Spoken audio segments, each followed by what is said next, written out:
ॐ सहनाववतु सहनौ भुनक्तु सह वीर्यङ्करवावहै तेजस्विनावधीतमस्तु मा विद्विषावहै। ॐ शान्ति शान्ति शान्तिः। शङ्करं शङ्कराचार्यं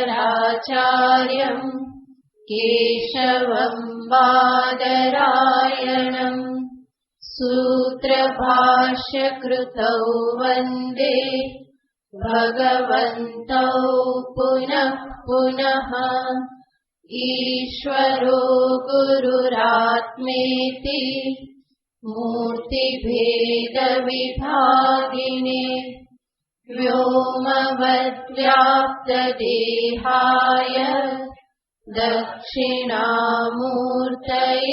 नमः। ॐ पार्थाय प्रतिबोधितां भगवता नारायणेन स्वयं व्यासेन ग्रथितां पुराणमुनिना मध्ये महाभारतम् अद्वैतामृतवर्षिणीं भगवतीम् अष्टादशाध्यायिनीम् अम्ब त्वामनुसन्दधामि भगवद्गीते भवद्वेषिणीम्। यं ब्रह्मा वरुणेन्द्ररुद्रमरुतः स्तुन्वन्ति दिव्यैस्तवैः वेदैः साङ्गपदक्रमोपनिषदै गायन्ति यं सामगाः। ध्यानावस्थिततद्गतेन मनसा पश्यन्ति यं योगिनः यस्यान्तं न विदुःसुरासुरगणा देवाय तस्मै नमः। यस्यान्तं न विदुःसुरासुरगणा देवाय तस्मै नमः।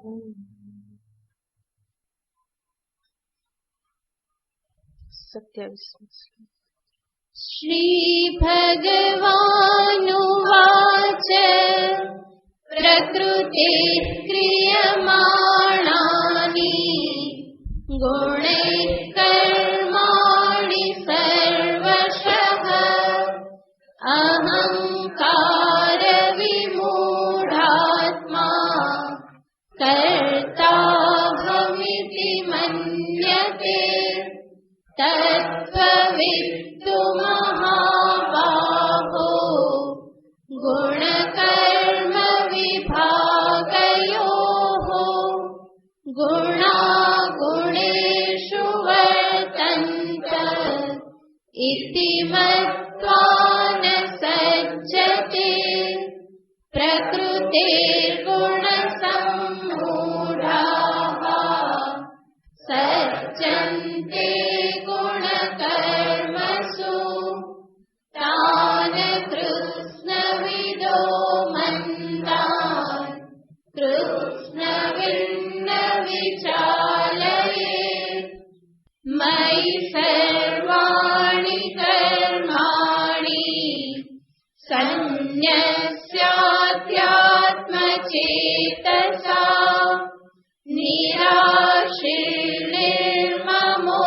भूत्वा युध्यस्व विगतज्वरः। ये मे मतमिदं नित्यम् अनुतिष्ठन्ति मानवाः श्रद्धावन्तो न सूयन्तो मुच्यन्ते तेऽपि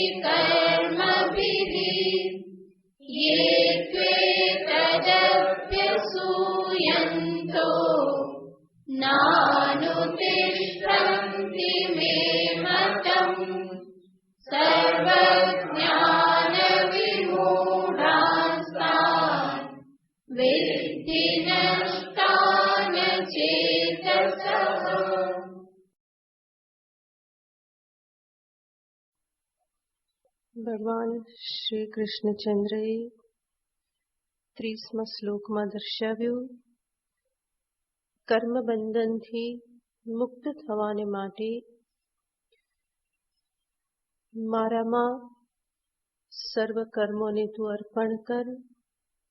નિરાશી નિર્મમો ભૂત્વા, નિરાશી બની રે, મમતા રહિત બની રે, શોક સંતાપથી મુક્ત બની માત્ર ને માત્ર ઈશ્વરને સામે રાખી અને તું તારા કર્મ કરતો થા. આ પ્રમાણે ભગવાને કહ્યું અને સાથે સાથે કહ્યું કે આ પ્રમાણે કર્મ કરે. મેં જે દર્શાવેલું છે એ ઉપદેશને જો વ્યક્તિ અનુસરે તો એ જરૂર મુચ્યંતે તેપી કર્મભિઃ, કર્મબંધનથી તે મુક્ત થઈ જાય છે. અને સાથે સાથે ભગવાને કહ્યું કે જે મારા ઉપદેશને નથી અનુસરણ કરતો એને શું થાય છે? તો ભગવાને કહ્યું કે વિદ્ધિ નષ્ટાન અચેતસઃ, એ બધા અવિવેકીને તું નષ્ટ થયેલા જ સમજ. સંસારની ઊંડી ગર્તામાં એ બધા પડનારા છે, કોઈ પણ રીતે એમનું કલ્યાણ થનારું નથી. આવું ભગવાને કહ્યું અને સાથે સાથે ભગવાને કહ્યું કે એ લોકો શા માટે મારા મતને અનુસરતા નથી? કારણ કે અભ્યસૂયંતઃ, એ શું કરે છે? દોષને જુએ છે. હું જે કંઈ પણ ઉપદેશ આપું છું, કલ્યાણનો માર્ગ બતાવું છું, એમાં એ અસૂયા કરે છે. તો આપણે જોયેલું હતું કે અસૂયા એ ઈર્ષા કરતા પણ મહાન દોષ છે. જ્યારે વ્યક્તિ પોતાના જીવનમાં કોઈ વ્યક્તિને પોતાનાથી મહાન તરીકે ન સ્વીકારી શકે ત્યારે એ શું કરવા લાગે છે? ઈર્ષા કરવા લાગે છે. અને ઈર્ષા માટે જો એને કોઈ કારણ કે દોષ ના મળે તો પછી શું કરે છે? એ ગુણમાં જ દોષનું દર્શન કરવા લાગે છે અને કોઈને કોઈ રીતે એના ગુણોને દોષ રૂપે દર્શાવી અને એને નીચો પાડવા માંગે છે. નીચો પાડે તો શું થાય? એને લાગે કે હવે મારી બરાબરનો થઈ ગયો. તો પોતાનો અપરાધ ભાવ, પોતાના જીવનથી અસંતોષ જે છે એ જ અસૂયા રૂપે પ્રગટ થતો હોય છે. જે અસૂયાના પરિણામે એ મનુષ્ય નમ્ર બની શકતો નથી, બીજાની સારી વસ્તુને જોઈ શકતો નથી અને આવી રીતે પોતાના જ આ અવિવેકના પરિણામે પોતાના કલ્યાણના દરવાજાને એ બંધ કરી દે છે. તો ભગવાન કહે છે કે આગળ વધી શકતા નથી. આ પ્રમાણે જ્યારે ભગવાને કહ્યું તો સ્વાભાવિક જ અર્જુનના મુખ પર પ્રશ્ન આવે કે જો પ્રભુ આપના મતને અનુસરવામાં સર્વનું કલ્યાણ હોય, સંસાર બંધનથી મુક્ત થવાતું હોય, તો પછી બધા જ લોકો આપના ઉપદેશનું અનુસરણ શા માટે નથી કરતા? શા માટે બધા એ પ્રમાણે એક સરખી રીતે આપના ઉપદેશને અનુસરણ કરી અને મોક્ષને કે કર્મબંધનથી મુક્તિને શા માટે પ્રાપ્ત નથી કરી લેતા? એનો ઉત્તર ભગવાન આગળના શ્લોકમાં આપે છે. સદૃશં ચેષ્ટતે સ્વસ્યાઃ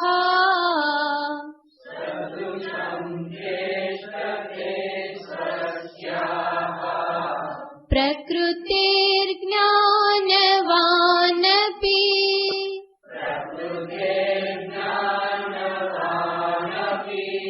પ્રકૃતિં યાન્તિ ભૂતાની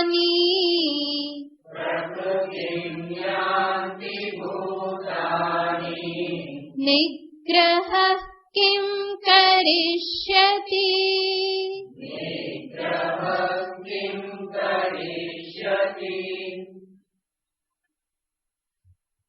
ભગવાન કારણ બતાવી રહેલા છે કે શા માટે બધા મારા ઉપદેશનું અનુસરણ કરતા નથી. ભગવાન કહેશે સદૃશમ ચેષ્ટતે સ્વસ્યાઃ પ્રકૃતેઃ, સ્વસ્યાઃ પ્રકૃતેઃ સદૃશમ ચેષ્ટતે. ભગવાન કહેશે કે દરેક વ્યક્તિ પોતાની પ્રકૃતિને અનુરૂપ ચેષ્ટા કરતી હોય છે. જ્ઞાનવાન આપી વિવેકી વિચારશીલ મનુષ્ય છે એ પણ, અને માટે પ્રકૃતિમ યાન્તિ ભૂતાની, દરેક મનુષ્યને, પ્રાણીને એની પ્રકૃતિ જે છે એ ખેંચી જાય છે. અને એટલા માટે નિગ્રહ કિમ કરિષ્યતિ, તો પછી ત્યાં નિગ્રહ શું કામ લાગે, નિગ્રહ શું કરી શકે. તો ભગવાને અહીંયા આગળનો અર્જુનનો જે પ્રશ્ન જે છે એનો ઉત્તર આપી દીધેલો છે. ભગવાનના આ ઉત્તરને સમજવા માટે સર્વપ્રથમ આપણે સમજવું પડે કે પ્રકૃતિ એટલે શું. ભગવાન શંકરાચાર્યજી મહારાજ પ્રકૃતિને દર્શાવતા કહેશે કે પ્રકૃતિર નામ પૂર્વકૃત ધર્માધર્મ સંસ્કારાઃ વર્તમાન જન્મની એવ અભિવ્યક્તાઃ સ્વભાવઃ પ્રકૃતિ ઉચ્યતે. તો શંકરાચાર્યજી મહારાજ કહે છે કે પ્રકૃતિ એટલે શું, સ્વભાવ. અને આ સ્વભાવ એટલે શું, તો એના માટે કહેવામાં આવ્યું કે પૂર્વ જન્મકૃત ધર્માધર્મ સંસ્કાર, પૂર્વ જન્મોમાં જે કંઈ પણ કર્મ કરેલા છે, ધર્મ કર્મ કર્યા, અધર્મ કર્મ કર્યા, એ સર્વના સંસ્કારો જીવના અંતઃકરણમાં હંમેશા એકઠા થતા હોય છે. જે કંઈ પણ મારા દ્વારા કરવામાં આવે છે એની એક છાપ અંતઃકરણ ઉપર હંમેશા રહી જતી હોય છે. અને એને જ સંસ્કાર શબ્દથી કહેવામાં આવે છે. અને એ પૂર્વના અનેક જન્મોના એકઠા થયેલા જે ધર્માધર્મના સંસ્કાર આ જન્મમાં અભિવ્યક્ત થાય છે. વર્તમાન જન્મની અભિવ્યક્તા, વર્તમાન જન્મમાં એ સંસ્કાર જે અભિવ્યક્ત થાય છે એને સ્વભાવ શબ્દથી કહેવામાં આવે છે. અને એનું જ નામ છે પ્રકૃતિ. તો જ્યારે પ્રકૃતિ શબ્દ વાપરવામાં આવે તો એક તો પૂર્વ જન્મના એકઠા થયેલા સંસ્કારોને લેવા પડે કે જે દ્રઢ પ્રકૃતિ છે. દ્રઢ યાને ઘણી પ્રબળ પ્રકૃતિ સ્વભાવ છે. એટલા માટે જ આપણે જોઈએ છીએ કે કોઈ એક માની કુખે જોડિયા બાળકો જન્મેલા હોય તો પણ એક જ સમયે જન્મેલા છે, એક જ માતા પિતા દ્વારા જન્મ પ્રાપ્ત કરેલો છે, વારસો પ્રાપ્ત કરેલો છે, અને છતાં પણ જોડિયા બાળકમાં એક શાંત છે અને બીજું એવું જિદ્દી છે કે કોઈને પણ સાંભળતું નથી. તો આ કેવી રીતે થયું? પૂર્વ જન્મના સંસ્કારો કે જે આ જન્મમાં અભિવ્યક્ત થયા. નહીં તો બંનેને સરખું જ પ્રાપ્ત થયેલું છે, સમાન ગર્ભ છે, સમાન વાતાવરણ, સમાન પોષણ બધું પ્રાપ્ત થયું, છતાં પણ બંનેમાં ભેદ ક્યાંથી આવ્યો? પૂર્વ જન્મના સંસ્કારોના કારણે. આ પ્રમાણે જન્મથી જ આ ભેદ જોવામાં આવે છે. એટલું જ નહીં, આ જે પૂર્વ જન્મથી પ્રાપ્ત થયેલ જે કંઈ પણ સંસ્કારો જે છે એના ઉપરાંત વર્તમાન જન્મમાં પણ એની પ્રકૃતિનું ઘડતર થયા કરતું હોય છે.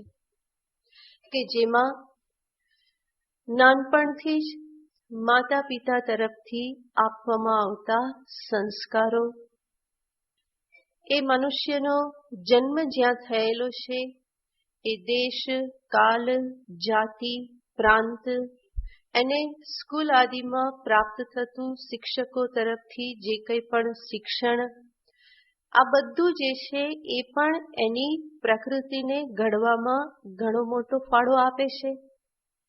અને આનાથી પણ વિશેષ બાળકને નાનપણથી જે અનુભવો થતા રહેશે એ અનુભવોના આધારે પણ એનો એક સ્વભાવ ઘડાતો જાય છે. પ્રત્યેક અનુભવ જે છે એ બાળકના મન ઉપર અસર કરતું જ હોય છે. એટલા માટે જ કહેવામાં આવે કે નાનપણમાં જેને સારા સંસ્કાર મળ્યા, સારો ઉછેર પ્રાપ્ત થયો, એ બાળક આગળ જતા એક આદર્શ મનુષ્ય તરીકે એ વ્યક્ત થાય છે. અને નાનપણમાં જ જેને ઘણા બધા કડવા અનુભવો થયા એના માટે આગળ વિકાસ કરવો કઠિન થઈ જાય છે. તો બાળપણમાં થયેલા પ્રત્યેક અનુભવ એ પ્રત્યેક અનુભવથી પણ એના અંતરમાં સંસ્કારો એકઠા થતા જાય છે અને એ સમયે સમયે પ્રગટ પણ થતા જાય છે. તો આવી રીતે આ સર્વ પરિબળોથી મનુષ્યની પ્રકૃતિનું ઘડતર હંમેશા થતું રહે છે. તો આ બધાને ભેગું કરી અને આપણે શું સમજવું પડે, એ છે પ્રકૃતિ. અને આ પ્રકૃતિ શું કરે છે? ભગવાન કહે છે પ્રકૃતિ યાંતિ ભૂતાની. બધા જ ભૂતો જે છે એ પ્રકૃતિમ યાંતિ, અંતે પોતાની પ્રકૃતિને જ પ્રાપ્ત કરે છે. પોતાની પ્રકૃતિને પ્રાપ્ત કરે છે એનો અર્થ અંતે એક એવો વ્યવહાર કરશે જેવો વ્યવહાર એની પ્રકૃતિ એની પાસે કરાવે છે. તો અહીંયા પ્રકૃતિ શબ્દનો અર્થ આપણે જોયો એ પ્રમાણે ઘણો વિશાળ થાય છે. પૂર્વજન્મ, આ જન્મના સંસ્કારો, પ્રાપ્ત થયેલું શિક્ષણ અને પ્રાપ્ત થયેલા અનુભવો, આ બધાના આધારે પ્રકૃતિનું ઘડતર થાય છે. હવે એક સામાન્ય એવી ધારણા હંમેશા જોવામાં આવે છે. બધા લોકો એવું કહેતા હોય છે કે પ્રકૃતિને બદલી શકાતી નથી, પરંતુ આ હકીકત નથી. બરાબર? એ ખાસ યાદ રાખવાનું. નહીં તો પ્રકૃતિને બદલી શકાતી નથી, આ એક વાક્યને મનુષ્ય હંમેશા પોતાની ભૂલોને છાવરવા માટેનું સાધન બનાવી દે છે. પોતાની ખામીઓને હંમેશા જસ્ટિફાય કરવા માટે શું કરતો રહેશે? આ તો મારી પ્રકૃતિ છે, આ તો મારો સ્વભાવ છે, એવું એ હંમેશા બોલતો રહેશે. પણ જો પ્રકૃતિમાં કંઈ પણ પરિવર્તન ન લાવી શકાતું હોય તો ભગવાનનો ઉપદેશ જ કેવો થઈ જાય? નિરર્થક થઈ જાય. માટે એવું નથી કે સ્વભાવ બદલી શકાતો નથી કે પ્રકૃતિ બદલી શકાતી નથી, એવું નથી. એ બધામાં પરિવર્તન જરૂર લાવી શકાય જો એના ઉપર ધ્યાન આપવામાં આવે તો. જેમાં મુખ્યતયા આપણે જોઈએ તો પૂર્વજે ધર્માધર્મના સંસ્કારથી પ્રાપ્ત થયેલી જે પ્રકૃતિ જે છે એને આપણે હમણાં એક તરફ રાખીએ તો વર્તમાન જન્મમાં બાળપણમાં થયેલા અનુભવો કે શિક્ષણ કે સંસ્કારથી જે પણ સ્વભાવ ઘડાયેલો છે એ સ્વભાવમાં જરૂર પરિવર્તન લાવી શકાય. અને સાથે સાથે ઘણી વખત એવું થતું હોય છે કે આપણે સ્વભાવને કે પ્રકૃતિને અને આપણે એકઠી કરેલી પાડેલી આદતોને એક કરી દેતા હોઈએ છીએ. પ્રકૃતિ કે સ્વભાવ અલગ વસ્તુ છે અને આપણે કેળવેલી આદત જે છે એ પણ એક અલગ વસ્તુ છે. જો આદત આપણે બનાવી હોય તો એ આદતને આપણે છોડી પણ શકીએ. બહુ સીધી સાદી વાત છે. તો ઘણી વખત આદત જે છે એને પણ પ્રકૃતિમાં ખપાવી દેવામાં આવતી હોય છે. તો ત્યાં હંમેશા વિવેક કરવું પડે કે આ મારી આદત છે કે મારો સ્વભાવ છે. એટલું જ નહીં, જે સ્વભાવ આ જન્મમાં જે ઘડતર પામેલો છે એ સ્વભાવને જરૂર વિચાર દ્વારા, પરિશ્રમ દ્વારા એને જરૂર બદલાવી શકાય છે. જેમ કે આપણે એક બે દ્રષ્ટાંત જોઈએ. નાનપણના અનુભવના આધારે જે રીતે આપણા મનમાં અમુક મૂલ્યો ઘર કરી ગયેલા હોય, કેટલાક પ્રકારના ડર ઘર કરી ગયેલા હોય, કેટલીક પ્રકારની અગ્રિમતાઓ આપણે જીવનમાં નિશ્ચિત કરી દીધેલી હોય, કેટલાક સ્થાનમાં આપણી શ્રદ્ધા બેસી ગયેલી હોય, કેટલાક સ્થાનમાં આપણને હંમેશા અવિશ્વાસ જ જણાતો હોય. તો આવું ઘણું બધું આપણે નાનપણથી જ આપણા મનમાં એકઠું થઈ ગયેલું છે અને એને અનુરૂપ આપણે અત્યારે વ્યવહાર કરતા હોઈએ છીએ. જેમ કે કોઈ વ્યક્તિ જે છે એનો ગરીબીમાં ઉછેર થયો હોય અને એ ગરીબીના કારણે એને જીવનમાં ઘણા બધા અપમાન સહન કરવા પડ્યા હોય અથવા તો ઘણા બધા ક્ષેત્રમાં એને આગળ વધવું હોય, ન આગળ વધી શક્યો હોય, પાછળ રહી ગયો હોય, તો સ્વાભાવિક છે કે એવી વ્યક્તિના મનમાં ધન માટેનું એક મૂલ્ય ઊભું થઈ જાય છે. એના માટે ધન બહુ મહત્વનું બની જાય છે. ધન એના જીવનની પ્રાયોરિટી બની જાય છે. એટલું જ નહીં, એ મૂલ્ય જે ધન માટેનું ખૂબ મૂલ્ય આવી ગયું, એ ક્યાંના કારણે આવેલું છે? તો કે ગરીબીના અનુભવના કારણે. પણ હવે પછી શું થાય? તો કે ખૂબ ધન કમાઈ લીધું પછી પણ એ એવું ને એવું જ ચાલુ રહે. પછી એ એવું ફરી વિચારી નથી શકતો કે હવે મારી પાસે પર્યાપ્ત ધન છે, હવે તો હું બીજાને આપી શકું એમ છું. આવું એ વિચારી શકતો નથી. બલકી એવું ને એવું મૂલ્ય એના જીવનમાં એ બની રહેશે. બલકી ઘણી વખતે કંજૂસ પણ બની રહે. એને હંમેશા થતું રહે કે ધન જતું રહેશે તો ફરી પાછી એની એ સ્થિતિ આવશે. માટે હંમેશા સાચવીને રાખો, પરિગ્રહ કરીને રાખો. કામ લાગશે, કામ લાગશે, કામ લાગશે. પછી ત્યાં વિવેક થતો નથી કે હવે આટલું તો આવી ગયું, આ જીવનને માટે તો આટલું પર્યાપ્ત છે, આટલું બધું હું વાપરું તો પણ ખૂટવાનું નથી. તો આ બધો વિચાર જે છે એ થતો નથી અને પરિણામે પૂર્વ સંસ્કારવત જે વેલ્યુ બની ગયેલી છે એ એવી ને એવી જ હંમેશા ચાલુ રહેશે. બીજું દ્રષ્ટાંત જોઈએ તો નાનપણથી કહેવામાં આવ્યું હોય કે અંધારું હોય તો મા બાપ શું કે, જો ત્યાં ભૂત છે. હવે એ ભૂતના સંસ્કાર નાનપણથી બેસી ગયેલા છે અને એ 50 વર્ષનો થાય ત્યારે પણ શું થાય? અંધારામાં જતા બીક લાગે. કારણ કે હંમેશા શેની આશંકા થયા કરે છે? ભૂત હશે, ભૂત હશે, એ આશંકા થયા કરે છે. પણ હજુ પણ એ વિચાર કરતો નથી અને એટલા માટે આ ડર એનો ચાલુ રહેશે. જેમ પહેલા પણ મેં કહેલું હતું કે આ બહેનો ગરોડીને વંદાથી બહુ ડરતી જ રહેતી હોય. હવે નાનપણમાં ડર લાગ્યો છે, પરંતુ મોટા થયા પછી પણ શું થયા કરે છે? એક વંદો કે એક ગરોડી જે છે એને કૂદકા મરાવ્યા કરે છે. શા માટે? કારણ કે એના ઉપર ધ્યાન આપવામાં આવ્યું નહીં અને એટલા માટે એ ડર જે છે એ અત્યારે પણ એવો ને એવો જ છે.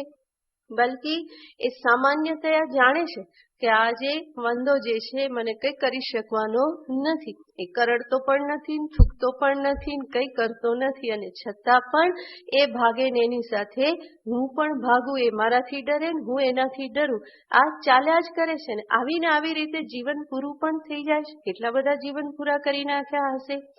શા માટે આ ડર ચાલુ રહેશે? કારણ કે એના ઉપર ધ્યાન આપવામાં આવ્યું નથી. એ જોવાનો પ્રયત્ન કરવામાં નહીં આવ્યો કે મારો આ ડર જે છે એ કેવો છે? અસ્થાને છે. ડર રાખવા માટે કોઈ કારણ નથી એવો એના ઉપર વિચાર કરવામાં આવ્યો નથી અને એટલા માટે પૂર્વના જે સંસ્કાર ભેગા થયેલા છે નાનપણથી, એ સંસ્કારના આધારે જ હું અત્યારે વ્યવહાર કરું છું. એનો અર્થ મને કંટ્રોલ કોણ કરે છે? મારા સંસ્કારો, પ્રકૃતિ જે છે. માટે ભગવાન કહે છે પ્રકૃતિ યાંતિ ભૂતાની. સર્વ પ્રાણીઓ જે છે અંતે કોને પ્રાપ્ત થઈ જાય છે? પોતાની પ્રકૃતિને જ પ્રાપ્ત થાય છે. પ્રકૃતિને પ્રાપ્ત થાય છે એનો અર્થ એના જીવનમાં કંટ્રોલ કરનાર કોણ છે? પ્રકૃતિ જ એના જીવનને, એના વ્યવહારને, એની ચેષ્ટાઓને હંમેશા કંટ્રોલ કરતી રહેશે. શા માટે આવું થાય છે? કારણ કે એના ઉપર ધ્યાન આપવામાં આવતું નથી અને એટલા માટે એ એવું ને એવું જ ચાલ્યા કરે છે. જ્યાં સુધી વિચાર કરવામાં ન આવે, એના ઉપર પરીક્ષા કરવામાં ન આવે, એટેન્શન આપવામાં ન આવે, ત્યાં સુધી એ પ્રકૃતિ કેવી રહેશે? હંમેશા બળવાન રહેશે, બહુ પાવરફુલ છે. અને એટલે હું ઈચ્છું ન ઈચ્છું, જાણું ન જાણું, મારા થકી વ્યવહાર કેવો થઈ જાય છે? પૂર્વવત વ્યવહાર થતો જ રહેશે. એમાં સુધારો થઈ શકતો નથી. આવી જે પ્રકૃતિ આ જન્મમાં આ અનુભવોથી એકઠી થયેલી પ્રકૃતિ જે ઘડતર થયેલું છે, એમાં પરિવર્તન લાવવાને માટે, બદલવાને માટે વિચારની જરૂર પડે છે, પરીક્ષાની જરૂર પડે છે, આંતરનિરીક્ષણ કરવાની જરૂર પડે છે. એ બધું કરવામાં આવે તો આ જન્મમાં જે ઘડાયેલી આવી જે પ્રકૃતિ કે જે મને કંટ્રોલ કરે છે એમાં હું જરૂર સુધારો કરી શકું. પરંતુ જો ધ્યાન આપવામાં ન આવે તો શું થતું રહેશે? પૂર્વવત ચેષ્ટા થતી જ રહેવાની છે. અને મનુષ્યના જીવનમાં અનેક વખત આવું થતું હોય છે. એના માટે કેટલાક એરિયા જે છે એ ધ્યાન આપ્યા વગરના રહી જતા હોય છે, જેને સાયકોલોજીમાં બ્લાઇન્ડ સ્પોટ કહેવામાં આવે છે, કે જેના ઉપર ધ્યાન જતું નથી. તો એવા જે એરિયા જે છે કે જે છૂટી જતા હોય છે, વિચારવાન મનુષ્ય જે છે એના જીવનમાં પણ કેટલાક આવા એરિયા જે છે એ છૂટી જતા હોય છે. માટે ભગવાન કહે છે, જ્ઞાનવાન અપી વિચારવાન અપી વિવેકી અપી, જે વિવેકી જે છે એ પણ પોતાની પ્રકૃતિને અનુરૂપ ચેષ્ટા કરતો રહેશે. ક્યારે એવું કરતો રહેશે? જ્યારે એના ઉપર એ ધ્યાન નહીં આપે. એટલા માટે અનેક વિચારકોના જીવનમાં જોવામાં આવે તો આપણને ખ્યાલ આવે કે એ કેટલા બધા વિચારશીલ છે. વિચારશીલ હોવા છતાં પણ એમના જીવનમાં કેટલાક એવા એરિયા દેખાય કે જ્યાં એ વિચાર કરતા જ નથી. આપણને એમ લાગે કે અહીંયા આટલી બધી બુદ્ધિ ચાલે તો પછી અહીંયા કેમ નથી ચાલતી? પરંતુ કેટલાક એરિયામાં એમની બુદ્ધિ ચાલતી નથી એવું નહીં, પરંતુ ત્યાં ચલાવવા માટેની કોશિશ જ કરવામાં આવેલી નથી. ત્યાં લાગતું નથી એમને કે ત્યાં પણ બુદ્ધિ ચલાવવી જોઈએ, વિચાર કરવો જોઈએ. એટલા માટે એ એરિયા જે છે એ એવો ને એવો રહી જતો હોય. તો એક બહુ સ્વાભાવિક છે કે જે મનુષ્ય વિચારશીલ હોય, વિવેક કરી શકતો હોય, શાસ્ત્રાર્થ વિચાર કરી શકતો હોય, એ જરૂર અન્ય વિચાર પણ કરી જ શકે. તો વિચાર સામર્થ્ય તો સમાન જ છે. જે શાસ્ત્રાર્થ વિચાર કરી શકતો હોય, જે બહુ ડિસ્કશન કરી શકતો હોય, ચર્ચામાં ઉતરી શકતો હોય, એનો અર્થ કે વિચાર કરવાની શક્તિ તો એનામાં જરૂર છે જ. પરંતુ છતાં પણ એના જીવનમાં જુઓ તો એનું જીવન કેવું હોય? તો કે એનો રૂમ અસ્તવ્યસ્ત હોય, એના કપડાં અસ્તવ્યસ્ત હોય, વસ્તુઓના કંઈ ઠેકાણા ના હોય. ત્યાં જો થોડોક વિચાર કરે તો એ બધું વ્યવસ્થિત થઈ શકે, એનું આયોજન થઈ શકે. પરંતુ એ બાજુ વિચાર કરવામાં આવતો નથી અને એટલા માટે એ બધું કેવું રહેશે? અસ્તવ્યસ્ત રહેશે.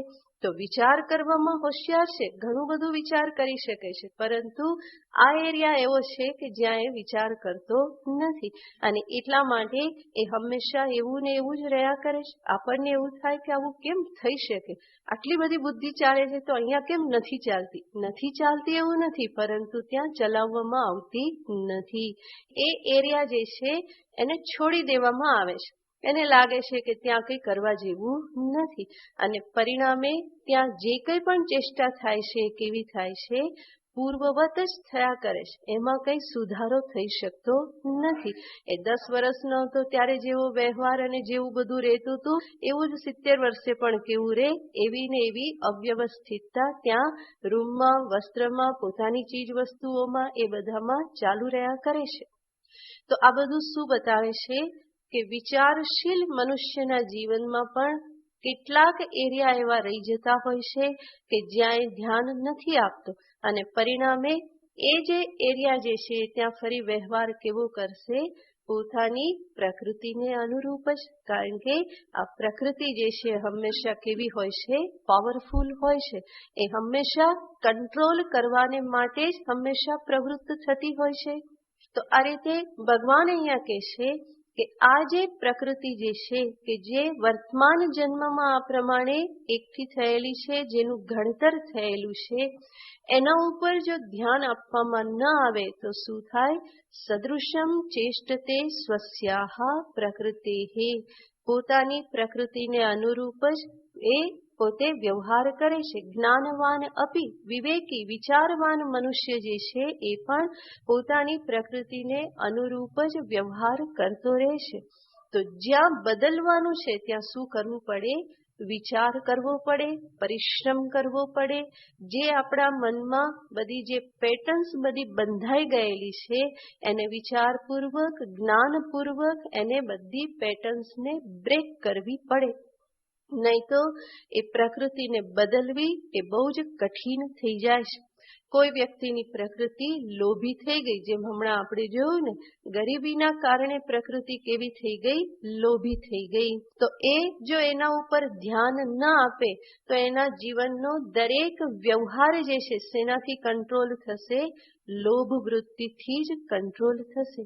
કોઈ વ્યક્તિની પ્રકૃતિ સ્વાર્થી બની ગઈ, એને જીવનમાં એવા અનુભવ થયા કે બીજા લોકો મને બહુ છેતર્યો છે, હવે હું પણ શું કરું, સ્વાર્થી બની જાઉં. તો એ સ્વાર્થી બની ગઈ એની પ્રકૃતિ, જો એના ઉપર ધ્યાન નહીં આપે તો એના જીવનનો દરેક વ્યવહાર જે છે શેનાથી કંટ્રોલ થવાનો, સ્વાર્થથી. એનો દરેક વ્યવહાર એવો હશે કે હું મારું પોતાનું પહેલા કરી લઉં, પછી બીજાનો વિચાર કરું. પહેલા હું મારું પ્રયોજન સિદ્ધ કરી લઉં, બીજાનું જે થવાનું હોય તે થાય. પહેલા હું કરી લઉં ને વધે તો પછી બીજાને આપું, મારો ભાગ મેળવી લઉં, વધે તો પછી બીજાનો વિચાર કરું. આવી જે પ્રકૃતિ જે છે એ હંમેશા એના વ્યવહારને આ પ્રમાણે નિયંત્રિત કરતી રહેશે. તો ભગવાનનું કહેવાનું તાત્પર્ય છે કે આ પ્રકૃતિ જે છે એના ઉપર જો ધ્યાન આપવામાં ન આવે તો શું થાય, પ્રકૃતિ એના જીવનને હંમેશા નિયંત્રિત કરતી જ રહેવાની છે. એ પછી વિચાર ન કરે તો એનું જે જ્ઞાન જે છે એ જ્ઞાન પણ એને કામ લાગતું નથી. પ્રકૃતિને બદલવા માટે એની સામે જ્ઞાન પણ કેવું હોવું જોઈએ, પાવરફુલ પ્રકૃતિને બદલવા માટે જ્ઞાન પણ સામે કેવું હોવું જોઈએ, પાવરફુલ હોવું જોઈએ. ઢીલું પોચું જ્ઞાન કે ઢીલો પોચો વિવેક વિચાર જે છે એ પ્રકૃતિમાંથી મનુષ્યને બહાર કાઢી શકતો નથી. તો ફરીને એવા જે એરિયા જે છે એના ઉપર મનુષ્યએ વિચાર કરવો પડે છે, વારંવાર એના ઉપર ધ્યાન આપવું પડે છે. નહીં તો પોતાના સંસ્કારોને વશ મનુષ્ય હંમેશા ખેંચાઈ જાય છે. જેમ વિચાર કરીએ કે કોઈક વસ્તુ પૂર્વ સંસ્કારના કારણે કે અનુભવના કારણે મને કેવી લાગે છે, સારી લાગે છે. સારી લાગે છે એનો અર્થ શું, અંતરમાં એના પ્રત્યેના રાગના સંસ્કાર છે.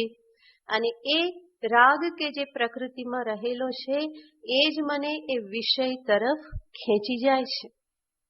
એ જે વિષય તરફ જ્યારે હું પ્રવૃત્ત થઉં, મને જ્યારે ખેંચી જાય છે, એ સંસ્કાર પ્રકૃતિ ખેંચી જાય છે. અને જે વિષય, ધારો કે મને કોઈક વસ્તુ છે કે જે બહુ ભાવે છે, મીઠાઈ છે અને મીઠાઈનો ડબ્બો ભરેલો છે અને એમાંથી હું મીઠાઈ લેવા માટે હું પ્રવૃત્ત થઉં છું. પણ જેવો હું મારી પ્રકૃતિને કારણે, રાગના કારણે પ્રવૃત્ત થઉં છું અને હાથ અંદર નાખવા જઉં, ત્યાં જ મને કોઈ કહે કે એ અંદર વીછી છે, તો હાથ પાછો આવી જાય છે, તરત જ પાછો આવી જાય છે. શા માટે? કયું જ્ઞાન ઉત્પન્ન થઈ ગયું, ત્યાં વીછી છે. એ જ્ઞાન, એક એક્સ્ટ્રા જ્ઞાન આવી ગયું. એક તો ત્યાં વિષય છે અને એ મને ગમે છે, મારે જોઈએ છે, હું ખાઈશ તો મને સુખ પ્રાપ્ત થશે. આ બધું અંદર ગોઠવાયેલું છે, પહેલેથી ગોઠવાયેલું છે, કારણ કે પહેલા ખાધું તું, સુખ થયું તું, સુખના સંસ્કારો પડેલા છે. ફરી પાછી ઈચ્છા શું થાય, હું ફરી એ ખાઉં અને સુખને પ્રાપ્ત કરું. તો આ જે પ્રકૃતિના કારણે લેવાની જે પ્રવૃત્તિ થઈ, રાગના કારણે, અને ત્યાં શું થયું, એક વધારાનું જ્ઞાન આવી ગયું. શું વધારાનું જ્ઞાન આવી ગયું, અંદર વીછી છે. તો તરત જ શું થઈ જાય છે, હાથ પાછો આવી જાય છે. પ્રકૃતિ પાવરફુલ હતી, પ્રવૃત્ત તો કરી દીધા, પણ એની સામે બીજું જ્ઞાન કેવું આવી ગયું, બરાબર એના જેવું જ જ્ઞાન આવી ગયું, પાવરફુલ, જેના પરિણામે હું એનાથી પાછો હટી જાઉં છું. તો કોઈક એક્સ્ટ્રા જ્ઞાનની જરૂર પડે છે પ્રકૃતિ ઉપર વિજય પ્રાપ્ત કરવાને માટે. એવી જ રીતે મને કોઈક રોગ થયો અને કંઈક મને દવા ખાવાનું કહેવામાં આવ્યું, કોઈક આયુર્વેદિક દવા મને બતાવવામાં આવી કે જે દવા કેવી છે, એકદમ કડવી છે, મોઢામાં નાખતાની સાથે તમ્મર ચડી જાય એવી કડવી દવા છે, સુદર્શન પાવડર. તો નાખતાની સાથે હવે એના પ્રત્યે કોઈને પ્રેમ હોય, રાગ હોય, બલકી શું હોય, દ્વેષ હોય કે આ તો નથી જ લેવું. એ પ્રકૃતિ છે. પહેલા ક્યારેક ખાધું હતું, મા બાપે પરાણે ખવડાવ્યું હતું, તાવ આવ્યો હતો અને એ પાવડર કેવો લાગ્યો હતો? બહુ કડવો લાગ્યો હતો. સુદર્શન ચૂર્ણ તો કોઈ સામેથી લેવા માટે, પ્રેમથી લેવા માટે તો પ્રવૃત્ત ના જ થાય. તો પ્રકૃતિ અનુભવના આધારે શું ઈચ્છા થાય છે એ લેવું નથી. પરંતુ જે રોગ થયેલો છે એના માટે કહેવામાં આવ્યું કે આ કડવી દવા ખાવાથી રોગ દૂર થશે. તો શું થઈ જાય? એ જે દવા જે છે એમાં પણ કેવી બુદ્ધિ બની જાય છે? હિત બુદ્ધિ બની જાય છે કે આ મારા માટે કલ્યાણકારી છે. અને પરિણામે પસંદ ન હોવા છતાં, ઈચ્છા ન હોવા છતાં પણ હું શું કરું છું? એ દવાને હું લઈ લઉં છું. શા માટે? કયું જ્ઞાન ઉત્પન્ન થઈ ગયું છે? આ હિતકારી છે, રોગ નિવૃત્ત કરનાર છે એવું જ્ઞાન ઉત્પન્ન થયું. માટે ઈચ્છા ન હોવા છતાં પણ એમાં હું પ્રવૃત્ત થઉં છું. એનો અર્થ શું થયો? સ્વાભાવિક સંસ્કાર વશ જે પ્રવૃત્તિ થાય છે, જે પ્રકૃતિથી જે બધું નિયંત્રિત થાય છે, એના ઉપર વિજય પ્રાપ્ત કરવો હોય, એનાથી જો ઉપર ઉઠવું હોય તો શેની જરૂર પડે છે? એની સામે એવા જ પાવરફુલ જ્ઞાનની જરૂર પડે છે. તો જ એ જ્ઞાન જે છે એ પ્રકૃતિ ઉપર વિજય પ્રાપ્ત કરી શકે, મને એમાંથી એ મુક્ત કરાવી શકે. અને આવું પ્રકૃતિ વિજયી જ્ઞાન મારા અંતરમાં ઉત્પન્ન થાય એના માટે શેની જરૂર પડે છે? તો કહેવામાં આવે છે કે ઘણા બધા પુણ્યની જરૂર પડે છે. અને પુણ્ય કેવી રીતે પ્રાપ્ત થઈ શકે? ધર્મ કર્મ કર્યા હોય, ઈશ્વર ભક્તિ કરેલી હોય તો પુણ્યની પ્રાપ્તિ થઈ શકે.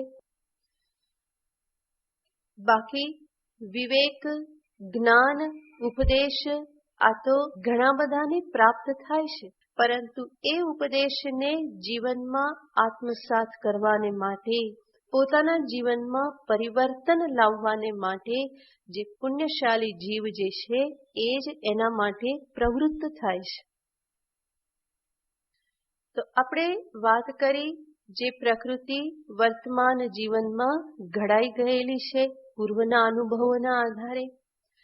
સ્વાભાવિક આપણને પ્રશ્ન થાય કે પૂર્વજન્મના સંસ્કારો જે બધા પ્રાપ્ત થઈ ગયેલા છે એના માટે શું કરવું?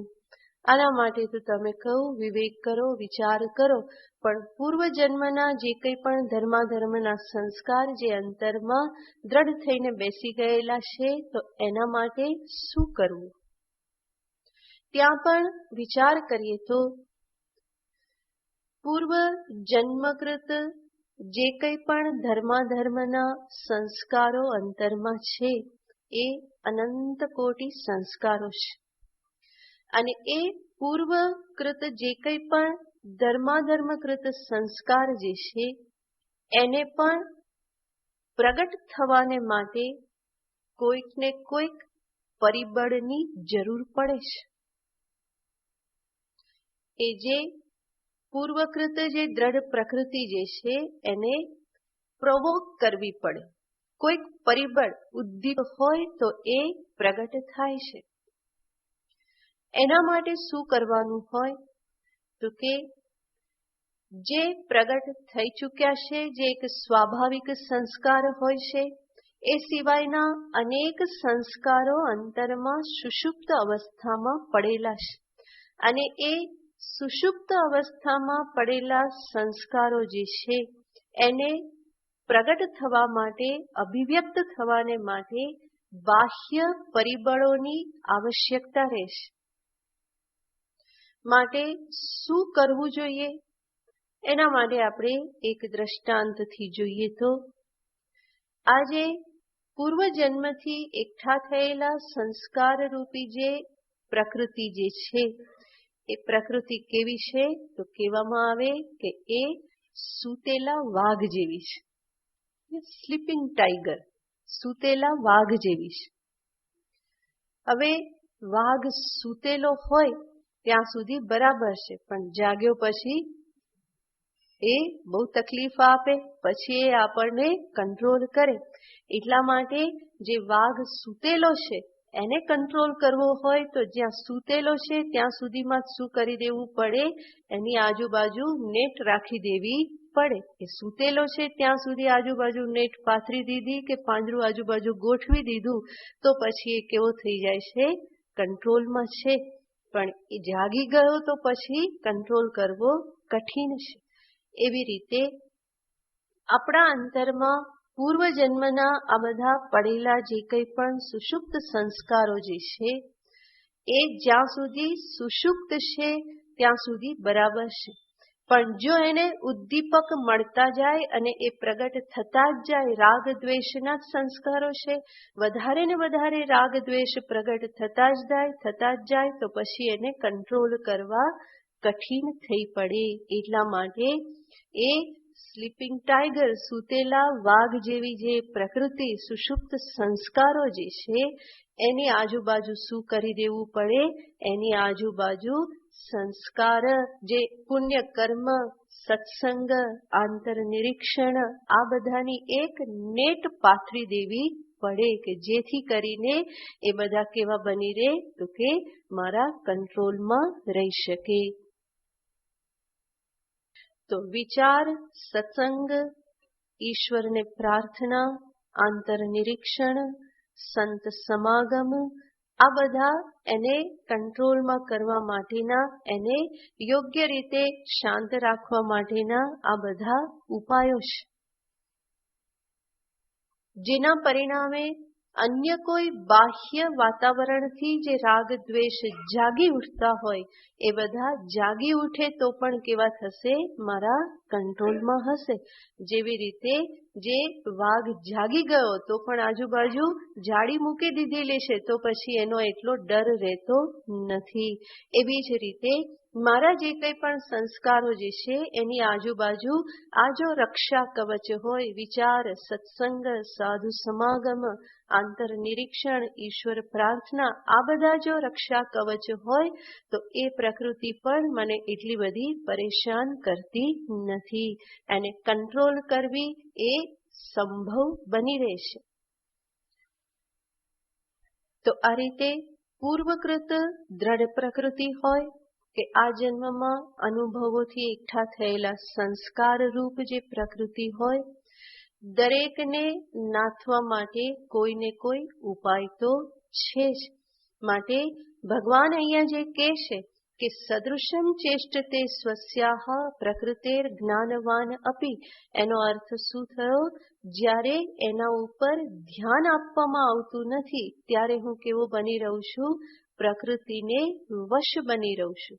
પણ જો એના ઉપર ધ્યાન આપવામાં આવે તો પછી હું એના વશમાં આવતો નથી, બલકે હું મારી પ્રકૃતિને મેનેજ કરી શકું છું. મારા જ્ઞાન બલથી, વિવેક બલથી, વિચાર બલથી મારા સ્વભાવને હું મેનેજ કરી શકું. એ મને વશમાં કરી અને મારા થકી ન કરવાના કાર્યો ન કરાવી બેસે, પરંતુ જે કરવું જોઈએ એ જ હું કરું, જે ન કરવું જોઈએ એ હું ન કરું. માત્ર જરૂર શેની પડે છે? એની સામે દ્રઢ વિચાર, દ્રઢ જ્ઞાન, એટલા જ સ્ટ્રોંગ જ્ઞાનની જરૂર પડે છે. જો જ્ઞાન ઢીલું ચતું હોય તો શું થઈ જાય? ફરી પાછી પ્રકૃતિ હાવી થઈ જાય છે. અને આવું જીવનમાં ઘણી વખત થાય છે. કોણ નથી જાણતું કે ક્રોધ કરવો એ યોગ્ય નથી? કોણ નથી જાણતું કે ઓવર ઇટિંગ એ યોગ્ય નથી? દાબી દાબીને ખાવું એ યોગ્ય નથી. ભાવતું હોય કે ના ભાવતું હોય, પરંતુ સંયમ રાખો, યોગ્ય જેટલા પ્રમાણમાં ખાવું જોઈએ એટલું ખાવું, એ બધા જાણે જ છે. અને છતાં પણ શું થઈ જાય છે? જ્યારે એક ક્ષણ આવે ત્યારે એ મારી નબળી ક્ષણો જાહેર થઈ જાય અને ખાધા પછી શું થાય? અરે રે, નહોતું ખાવું જોઈતું. એ 2-4 ક્ષણ પછી જ તરત ડાપણ આવી જાય છે, પણ એટલી ક્ષણો તો શું થઈ જાય છે? એ ભૂલાઈ જાય છે. દર વખતે ખાધું અને પેટમાં દુખ્યું અને છતાં પણ છઠ્ઠી વખત પણ એ શું વિચારે? આ વખતે તો વાંધો નહીં આવે, અને પરિણામે શું થઈ જાય, એ ફરી પાછું એ જ ભૂલ કરી બેસે છે. તો 5 વખત ખાધું, બહાર ખાધું, હોટેલમાં ખાધું, પેટમાં દુખ્યું, બીજે દિવસે બધી ગરબડ થઈ, આ બધા અનુભવ ખબર છે. કેટલી પીડામાંથી પસાર થવું પડ્યું એ બધી ખબર છે. છતાં પણ જે પ્રકૃતિના કારણે શું થાય છે, એ પીડાને એ યાદ રાખતો નથી. કોને યાદ રાખે છે? 2-4 મિનિટના સ્વાદના સુખને, આનંદને એ ધ્યાનમાં લે છે અને પરિણામે એની પ્રકૃતિ એની પાસે કયો વિચાર કરાવે છે, ના આ વખતે તો વાંધો નહીં આવે, 5 વખત થયું પરંતુ આ વખતે તો એવું નહીં થાય. અને પરિણામે 6ઠી વખત પણ એ એવું જ બહારનું ખાઈ લે અને બીજે દિવસે ફરી પાછા ઢળી પડે. ફરી પાછી એની એ જ સ્થિતિ, ફરી એની એ જ સ્થિતિ. શા માટે? કારણ કે જેટલો વિચાર થવો જોઈએ, બુદ્ધિને જેટલી કન્વિન્સ કરવી જોઈએ, એટલો વિચાર, એટલો પરિશ્રમ મેં કરેલો નથી. અને એટલા માટે આ પ્રકૃતિ જે છે મને આ પ્રમાણે ખેંચી જાય છે. પ્રકૃતિ યાંતિ ભૂતાની. મનુષ્યો જે છે અંતે પોતાની પ્રકૃતિને વશ થઈ જાય છે. કેટલી વખત એ જાણે છે કે ગુસ્સો કરવો યોગ્ય નથી, કર્યા પછી પસ્તાય છે, અફસોસ થાય છે, આ બધું જ થયા કરે છે. અને છતાં પણ શું કરી બેસે છે? ગુસ્સો કરી બેસે છે. ગુસ્સો કરી બેસે છે અને ફરી પાછું શું થાય છે? ફરી એને પશ્ચાતાપ થાય છે. તો આ બધું થયા કરે છે. શા માટે થયા કરે છે? એટલા માટે થયા કરે છે કે હજુ જે જ્ઞાન જેટલું પાવરફુલ હોવું જોઈએ, જેટલું સ્ટ્રોંગ હોવું જોઈએ, એટલું સ્ટ્રોંગ થયેલું નથી. બુદ્ધિ હજુ એટલી કન્વિન્સ થયેલી નથી. એટલા માટે ફરી ફરીને એ ભૂલ જે છે એ ફરી ફરીને થયા જ કરે છે. જેટલું સ્ટ્રોંગ થવું જોઈએ એટલું થયેલું નથી. જેમ સ્વામીજી એક દ્રષ્ટાંત આપતા હતા કે તમે ઘર બદલ્યું હોય અને એડ્રેસ બદલાઈ ગયું હોય અને તમે પોસ્ટ ઓફિસમાં જઈને તમારું એડ્રેસ ત્યાં બદલવાનું કહી આવ્યા હોય કે ભાઈ હવે અમારું એડ્રેસ બદલાઈ ગયેલું છે, તમે લખીને ત્યાં આપેલું હોય, પરંતુ છતાં પણ શું થાય? તમારી પોસ્ટ ક્યાં પહોંચી જાય છે? જૂના એડ્રેસ પર જ પહોંચી જાય છે. ફરી પાછા જઈને તમે કહો તો પણ ફરી ક્યાં પહોંચી જાય છે? જૂના એડ્રેસ પર પહોંચી જાય છે. શા માટે? કારણ કે ત્યાં હજુ રેકોર્ડ પર ચડતું નથી. અને ક્યાં સુધી એ જૂના એડ્રેસ પર પોસ્ટ પહોંચતી રહેશે? જ્યાં સુધી નવું એડ્રેસ બરાબર રેકોર્ડમાં ચડ્યું નહીં ત્યાં સુધી. એવી રીતે અહીંયા જે આપણું જે જ્ઞાન કે વિવેક જે છે એનું પણ બરાબર રેકોર્ડિંગ થતું નથી. એ વચ્ચે વચ્ચે ઢીલું પડી જાય છે. જેટલું બરાબર રેકોર્ડ થવું જોઈએ એ રેકોર્ડ બરાબર ત્યાં થતું નથી. અને એટલા માટે જે એવી ક્ષણો આવી જાય છે કે ત્યારે એ જ્ઞાન ઢીલું પડી જાય છે, કામ લાગતું નથી. અને જેવા એમાંથી પસાર થઈ જઈએ કે તરત જ શું થાય? અરે રે, આ શું કરી નાખ્યું, ગુસ્સો નહોતો કરવો જોઈતો, નહોતું ખાવું જોઈતું, અથવા તો આવા વચનો એને નહોતા કહેવા જોઈતા, કોઈએ મને આવું કહી દીધું તો આટલું બધું દુઃખ લગાડવાની જરૂર નહોતી, કોઈ આવ્યું તો મેં એને કેમ પ્રેમ ભર્યો આવકાર નહીં આપ્યો, શા માટે આવું કર્યું, આવું પછી બધું ડાપણ ચાલુ થઈ જાય છે. પરંતુ જ્યારે એક વખત પરિસ્થિતિ પ્રાપ્ત થાય ત્યારે જે સંસ્કારનો જે આવેગ હોય છે એની સામે મનુષ્ય ટકી શકતો નથી. શા માટે? કારણ કે સંસ્કાર જેટલા પાવરફુલ છે એટલું સામે જ્ઞાન પાવરફુલ થયેલું નથી. તો એના માટે શું કરવું પડે? ફરી ફરીને વિચાર કરવો પડે. ફરી ફરીને જે દાજેલા છીએ એને યાદ કરવું પડે. આમ તો કહેવામાં આવે છે કે માણસ બહુ વિવેકી છે, દૂધનો દાજ્યો છાસે ફૂકી ફૂકીને પીવે, પણ એ હંમેશા એવું કરતો નથી. જ્યાં ના કરવાનું હોય ત્યાં કરે ને કરવાનું હોય ત્યાં ના કરે. અને પરિણામે શું કરે? તો કે ઠંડુ પાણી એ ફૂકી ફૂકીને પીવે. જ્યાં વાસ્તવમાં કરવાનું હોય ત્યાં એ નહીં કરે. દૂધનો દાજો એ છાસ ફૂકીને પીવે પણ ફરી પાછી કઢી તો ગરમ ગરમ પી જ જાય. તો ત્યાં ફરી પાછો ભૂલી જાય છે કે આ પણ ગરમ છે. તો જીવનમાં પણ એવું જ થતું રહેતું હોય છે. ક્યારેક દૂધ આવે, ક્યારેક કઢી આવે, ક્યારેક છાસ આવે, તો ત્યાં શું કરવું પડે? સામે એવો જ વિવેક હંમેશા જાગૃત રાખવો પડે. અને આવો જે આ વિવેક જે છે એ જાગૃત રહે એના માટે શું કરવું પડે? તો કે એવું જ્ઞાન, એવું જ સ્ટ્રોંગ જ્ઞાન અંતરમાં ઉત્પન્ન થવું જોઈએ. અને એવું જ્ઞાન આપણે જોયું એમ ક્યારે ઉત્પન્ન થઈ શકે?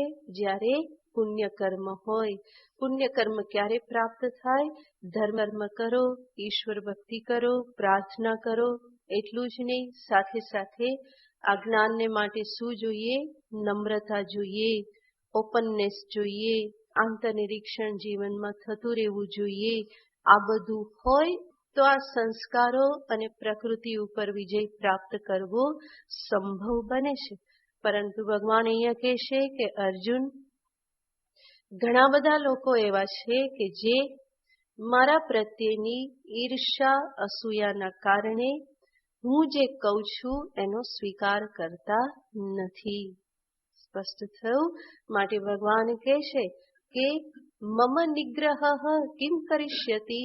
હું એમના ઉપર શાસન કરું, આ બધું એમને બતાવું કે આ કરો ના કરો, એમને હું સંયમ બતાવું, આને અનુસરો, આવું ના કરો, તો મારા કહેવાથી ફેર શું પડશે? કારણ કે હું જે કહું છું એમાં જે શું જુએ છે? દોષ જુએ છે. એમની પ્રકૃતિ જ કેવી થઈ ગઈ છે? દોષદર્શી પ્રકૃતિ થઈ ગઈ છે. માટે મારા ઉપદેશમાં, વ્યવહારમાં દોષ જુએ છે, અસૂયા કરે છે. તો પછી એવા અસૂયાથી ગ્રસ્ત મનુષ્યો મારા ઉપદેશનું અનુસરણ કરવાના નથી, બલ્કિ એ અસૂયાના કારણે, વિરોધના કારણે હંમેશા શું કરશે? પ્રકૃતિમ યાન્તિ ભૂતાની. એ જે કરે છે એ જ કરતા રહેવાના છે. પોતાની પ્રકૃતિને જ હંમેશા એ વશ થશે. માટે અર્જુન, સંભવ નથી કે બધા જ મારા મતનું અનુસરણ કરે. એ બધા પોતપોતાની પ્રકૃતિને વશ થઈ અને વર્તે છે. મારા મતનું અનુસરણ કરવા માટે શું કરવું પડે? તો કે એક તો હું જે કહું છું એનો સ્વીકાર કરવાને માટે સર્વપ્રથમ એમણે સ્વીકાર કરવો પડે કે આ કહેનારા જે છે એ મારાથી મહાન છે. જે કહેનારા જે છે એનામાં મારા કરતા બુદ્ધિ વધારે છે. એ નમ્રતા, આ સ્વીકારની નમ્રતા એમનામાં સર્વપ્રથમ આવવી જોઈએ. જો નમ્રતા ન હોય, ઓપનનેસ ન હોય, તો જે સત્ય દર્શાવવામાં આવે છે એ સત્યનું એ ગ્રહણ કરી શકશે નહીં, બલ્કિ શું કરતા રહેશે? જે કરે છે એ જ કરતા રહેશે. પોતાના રાગ દ્વેષને વશ થઈ અને હંમેશા વ્યવહાર એ કરતા રહેશે. માટે ભગવાન કહેશે નિગ્રહ કિમ કરિષ્યતિ. મારા ઉપદેશથી હું એમનો નિગ્રહ કરવા માંગુ તો પણ મારો નિગ્રહ, મારું નિયમન, મારાથી દર્શાવવામાં આવેલો આ સંયમ પથ કે અધ્યાત્મ પથ જે છે એને એ લોકો અનુસરી શકવાના નથી, બલ્કિ શેનું અનુસરણ કરશે? પોતાની પ્રકૃતિનું જ અનુસરણ કરશે. તો આ રીતે આ શ્લોકને જોવું જોઈએ. નહીં તો આ શ્લોક જે છે એ પોતાની ભૂલોને છાવરવા માટે સાધનરૂપ બની જાય છે. કંઈ થાય નહીં એટલા માટે સાધક શું બોલીને ઊભો રહી જાય? આ તો મારી પ્રકૃતિ છે, આ મારી પ્રકૃતિ છે. એવી રીતે કદાચ હું છટકબારી શોધી લઉં, પરંતુ એનાથી મારું કલ્યાણ થઈ શકવાનું નથી, આત્મશ્રેય થઈ શકવાનું નથી. તો આ રીતે ભગવાન જે અહીંયા દર્શાવી રહેલા છે એ નહીં કે નિગ્રહ કિમ કરિષ્યતિ. ભગવાન કોઈ નિરાશાના ઉદ્ગાર અહીંયા બતાવતા નથી કે બધા લોકો અંતે પ્રકૃતિને વશ જ છે, નિગ્રહ શું કરશે? પણ ભગવાનનું કહેવાનું તાત્પર્ય શું છે? તો કે જે મારા પ્રત્યે અસૂયા રાખે છે એમના માટે મારો નિગ્રહ કે મારો ઉપદેશ જે છે એ કામ કરશે નહીં. કારણ કે હું જે કહું એના ઉપર વિચાર કરવાના નથી, વિવેક કરવાના નથી. અને તો પછી વિચાર વિવેક વગર જ્ઞાન ઉત્પન્ન થશે નહીં. જ્ઞાન ઉત્પન્ન નહીં થાય તો એ પ્રકૃતિની ઉપર એને વિજય પણ આપી શકશે નહીં. તો એ બધા કોણ છે? પોતાના રાગ દ્વેષને વશ છે, પ્રકૃતિને વશ છે. માટે બધા જ જીવો મારા મતનું અનુસરણ કરી શકતા નથી. એનો અર્થ કોણ કરી શકે છે? જે શ્રદ્ધાવાન છે, અસૂયા રહિત છે, ભગવાનમાં આપ્ત બુદ્ધિ છે, ભગવાનના આપેલા ઉપદેશમાં જેને હિત દ્રષ્ટિ થયેલી છે કે જે કંઈ પણ કહેવામાં આવે છે એ મારા કલ્યાણને માટે છે, એવી નમ્રતા જેનામાં છે એ વ્યક્તિ ભગવાનના ઉપદેશનું અનુસરણ કરી શકે અને એ પોતાની પ્રકૃતિ ઉપર વિજય પણ પ્રાપ્ત કરી શકે છે. તો આ ભગવાનના કહેવાનું તાત્પર્ય છે. હવે ભગવાને જે શબ્દો અહીંયા કહેલા છે એને લિટરલી લઈએ કે પ્રકૃતિમ યાન્તિ ભૂતાની નિગ્રહ કિમ કરિષ્યતિ. દરેક પ્રાણી પોતાની પ્રકૃતિને જ વશ થાય છે, તો પછી આ ઉપદેશ જે છે એ મારો નિયમન કે નિગ્રહ જે છે એ શું કામ કરશે? આ પ્રમાણે ભગવાને કહ્યું તો સ્વાભાવિક પ્રશ્ન શું થવા લાગે? જો પ્રકૃતિને જ બધા વશ હોય અને નિગ્રહ ઉપદેશ જો કંઈ કામ કરતા ન હોય તો પછી પુરુષાર્થનું મહત્વ ક્યાં રહ્યું? મારા માટે સ્વાતંત્ર્ય ક્યાં રહ્યું? આવો પ્રશ્ન થાય. એનો ઉત્તર ભગવાન આગળના શ્લોકમાં આપે છે. શ્લોક વાંચીએ ખાલી. ઇન્દ્રિયસ્યેન્દ્રિયસ્યાર્થે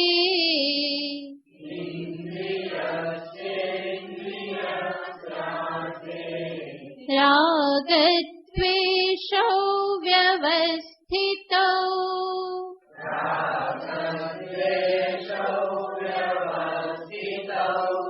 તયોર્ન વશમાગચ્છેત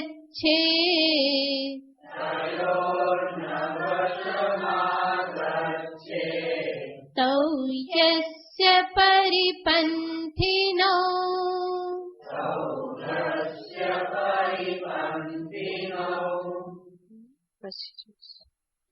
ઓમ પૂર્ણમદઃ પૂર્ણમિદં પૂર્ણાત પૂર્ણમુદચ્યતે પૂર્ણસ્ય પૂર્ણમાદાય પૂર્ણમેવાવશિષ્યતે.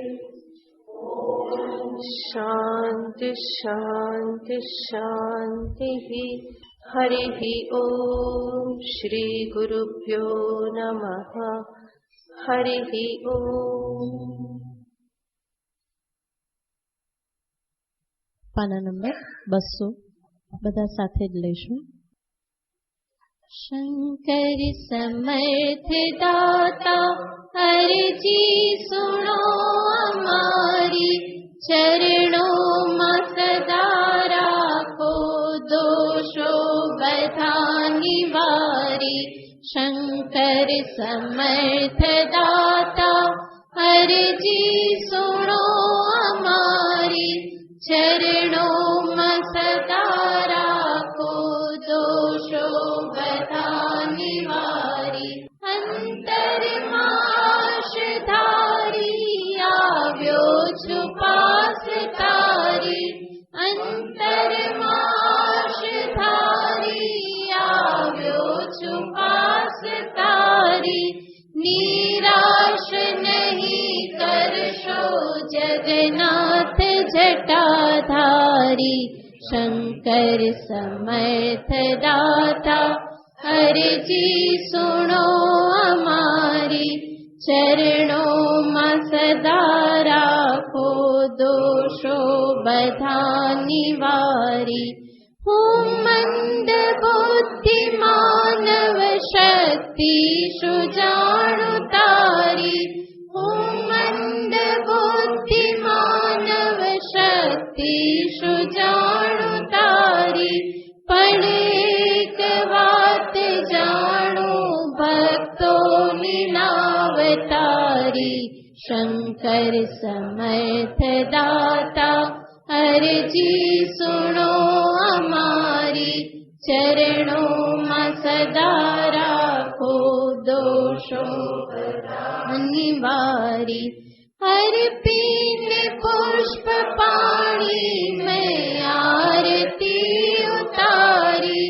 હર પીને પુષ્પ પાણી મેં આરતી ઉતારી. હું શું તને સમર્પું પોતે જ છું ભિખારી.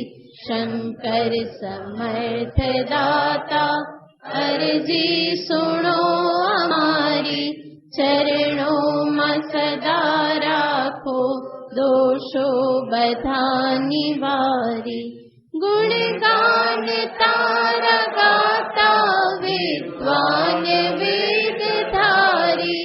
गुणगान तारा गाता विद्वान वेदधारी। शोभू तने वखाणो स्तुति करो सुतारी। शंकर समर्थ दाता अर्जी सुनो हमारी। चरणों में सदा राखो दोषो बधानी वारी। मन कर्म ने वचन माहो यक्षति जो मारी। मन कर्म ने वचन माहो यक्षति जो मारी। एक शून्य भावनाए जो जो जगत विहारी। शंकर समर्थ दाता अर्जी सुनो हमारी।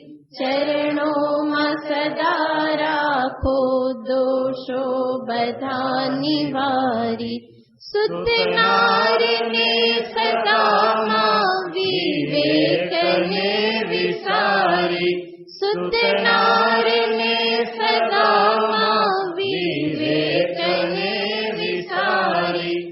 भणवानु खरो भूलो भूलो चु भक्ति तारी। शंकर समर्थ दाता अर्जी सुनो हमारी। चरणों में सदा राखो दोषो बधानी वारी। आशीष शिव आपो सेवा करो तमारी। आशीष शिव आपो सेवा करो तमारी। हे सत्य भावना खर्चो बड़ी कुमारी। हे सत्य भावना खर्चो बड़ी कुमारी। शंकर समर्थ दाता अर्जी सुनो हमारी। चरणों में सदा राखो दोषो बधानी वारी। चरणों में सदा राखो दोषो बधानी वारी। गौरी शंकर शृंग विहारी। गौरी शंकर शृंग विहारी। गौरी शंकर शृंग विहारी। गौरी शंकर शृंग विहारी। डमरूधर है पिनाक पाणी। डमरूधर है पिनाक पाणी। डमरूधर है पिनाक पाणी। डमरूधर है पिनाक पाणी। नीलकंठ गजांबर धारी। नीलकंठ गजांबर धारी। नीलकंठ गजांबर धारी। नीलकंठ गजांबर धारी। करुणा सागर है त्रिपुरारी। करुणा सागर है त्रिपुरारी। करुणा सागर है त्रिपुरारी। करुणा सागर है त्रिपुरारी। गौरी शंकर शृंग विहारी। गौरी शंकर शृंग विहारी। गौरी शंकर शृंग विहारी।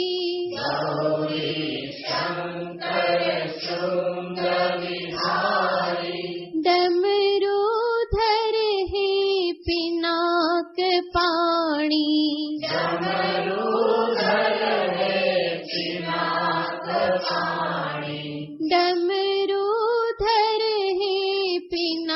पिनाक पाणी डमरूधर है पिनाक पाणी नीलकंठ गजांबर धारी नीलकंठ गजांबर धारी नीलकंठ गजांबर धारी नीलकंठ गजांबर धारी करुणा सागर हे त्रिपुरारी करुणा सागर है त्रिपुरारी करुणा सागर हे त्रिपुरारी करुणा सागर है त्रिपुरारी गौरी शंकर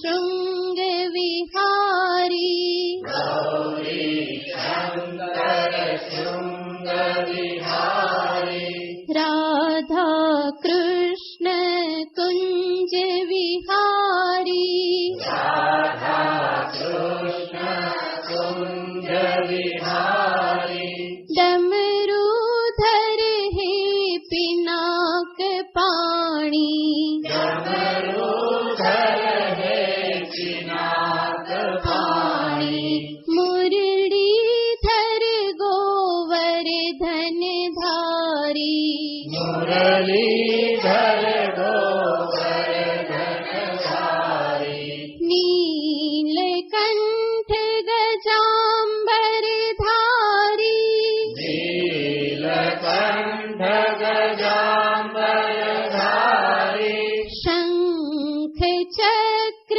पीतांबर धारी शंख चक्र पीतांबर धारी करुणा सागर हे त्रिपुरारी करुणा सागर है त्रिपुरारी करुणा सागर कृष्ण मुरारी करुणा सागर कृष्ण मुरारी राधा कृष्ण कुंज विहारी राधा कृष्ण कुंज विहारी राधा कृष्ण कुंज विहारी राधा कृष्ण कुंज विहारी मुरलीधर गोवर्धन धारी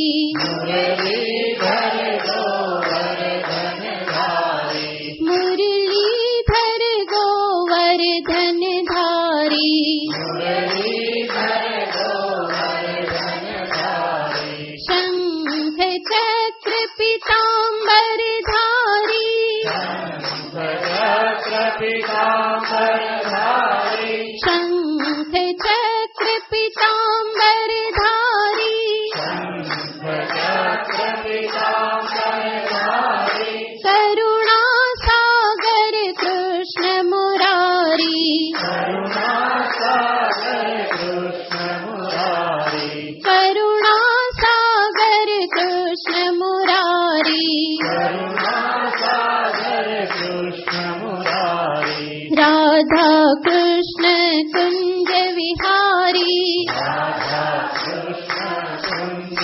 विहारी गौरी शंकर शृंग विहारी गौरी शंकर कुंज विहारी मुरलीधर गोवर्धन धारी मुरलीधर गोवर्धन धारी डमरूधर हे पिनाक पाणी डमरूधर है पिनाक पाणी शंख चक्र पीतांबर धारी शंख चक्र पीतांबर धारी नीलकंठ गजांबर धारी नीलकंठ गजांबर धारी करुणा सागर कृष्ण मुरारी करुणा सागर कृष्ण मुरारी करुणा सागर हे त्रिपुरारी करुणा सागर है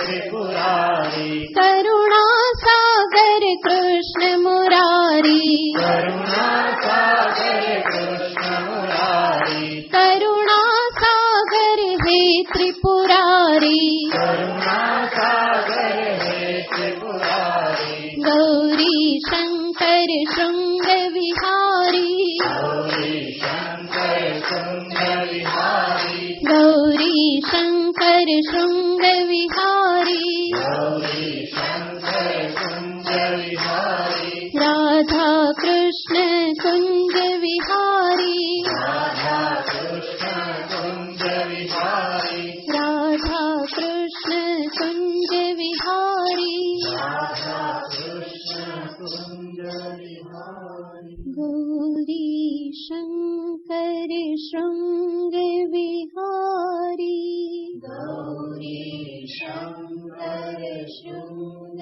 विहारी बोल श्री कृपानिधि महादेव की जय। श्री कृष्ण चंद्र भगवान की जय। राजा रामचंद्र भगवान की जय। सद्गुरु देव की जय। नमः पार्वती पतये हर हर महादेव।